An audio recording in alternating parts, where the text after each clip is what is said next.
அனைவருக்கும் வணக்கம். இன்றைக்கி நம்ம வந்து என்ன தெரியுமா, இன்றைக்கி வந்து அரிசி உப்புமா செய்ய போகிறோம். நம்ம அரிசி வந்து காலையில் கழுவி காய வச்சு நுணுக்கி வச்சுருக்கிறேன். கொஞ்சமாக நுணுக்கினா போதும். என்ன தெரியுமா, ரவை பதத்துக்கு வரணும். அரிசி நுணுக்கி வச்சுருக்கேன். தேவையானது நான் இதில் ஒரு கிளாஸ் எடுத்துருக்கேன். கிளாஸ் எடுத்து போட்டிருக்கேன். அளவுக்கு வச்சுருக்கிறேன். இதோட கொஞ்சோண்டு எண்ணெய் ஊற்றிக்கணும்.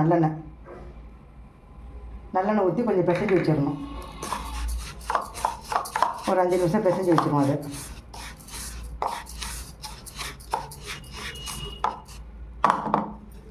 இதை பிசைஞ்சு மூடி வச்சிடலாம்.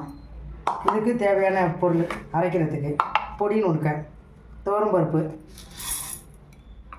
மிளகு, சீரகம். இதை வந்து பொடிசாக நுணுக்கிட்டு வந்துடுவோம். நுணுக்கிட்டு வந்த பிறகு தாளிக்கலாம். இப்போ பொடி நுணுக்கிட்டு வந்துட்டோம். இப்போ தாளிக்கிறதுக்கு தேவையானது காஞ்ச மிளகா, கருவேப்பிலை, கடுகு, உளுந்து, கடலைப்பருப்பு. இப்போ எண்ணெய் ஊற்றிக்கலாம். அடுப்பு ஸ்டவ் பற்ற வச்சுருக்கிறேன். தேவையான அளவு எண்ணெய்.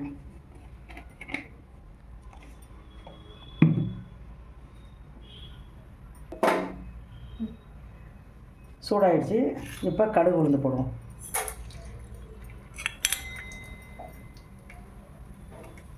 கடுகு, உளுந்து நல்லா பொரிஞ்சு வரட்டும். இந்த உப்புமா ரொம்ப நல்லாயிருக்கும். நீங்களும் செஞ்சு பாருங்கள். ஒரே மாதிரி எதுவும் செய்யாமல் நம்மளும் எதுவும் செய்யணும். மாற்றி செஞ்சுப்பா.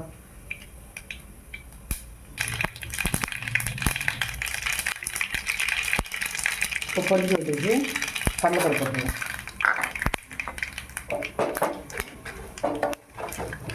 இதோட வெங்காயமெல்லாம் சேர்க்க வேண்டியதில்லை. இது மட்டும் போட்டோம்னா போதும், நல்லாயிருக்கும். அது கொஞ்சம் செவந்து வரட்டு. கொஞ்சம் சிம்மில் வச்சுக்கலாம். காஞ்ச மிளகா நான் ஒரு 3 போட்டிருக்கேன். உங்களுக்கு தேவையான அளவு போட்டுக்கிறேங்க. ஆனால் மிளகு சேர்த்துருக்கோம் பொடியில். கருவேப்பிலை போடலாம்.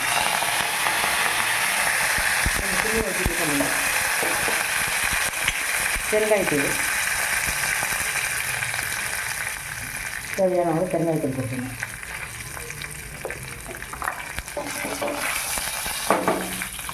இப்போ நான் இதில் வந்து 1 கப்பு அளவு மாவு எடுத்துருக்கேன்.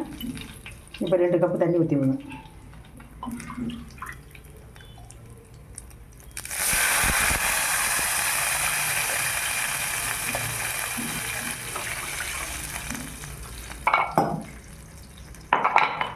இதோட கொஞ்சம் உப்பு போட்டுக்கலாம். தேவையான அளவு உப்பு.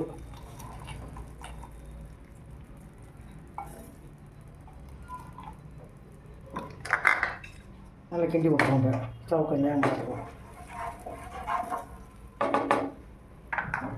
கிண்டி விட்டு இப்போ வந்து மூடி போட்டுடலாம்.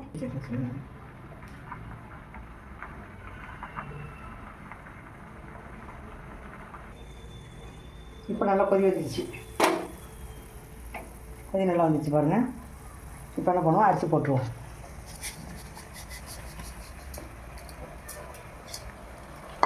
கொஞ்சம் சிம்மில் வச்சு கிண்டி விடுவோம்.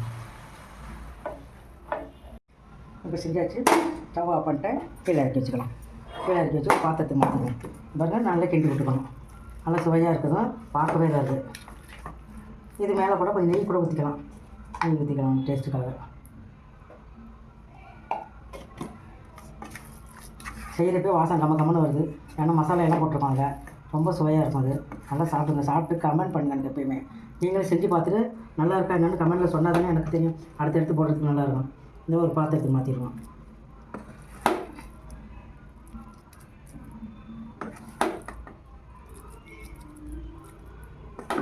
கொஞ்சம் மேலே கொத்தமல்லி.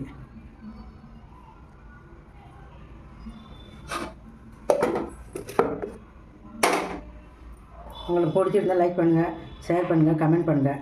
உங்களோட ஆதரவு எனக்கு எப்போயுமே தேவை. நீங்கள் இதை சாப்பிட்டு பார்த்துட்டு நான் போடுறதெல்லாம் நீங்களும் செஞ்சு சாப்பிட்டு பார்த்துட்டு எனக்கு கமெண்ட்ஸில் சொல்லுங்கள். எனக்கு மிக்க நன்றி.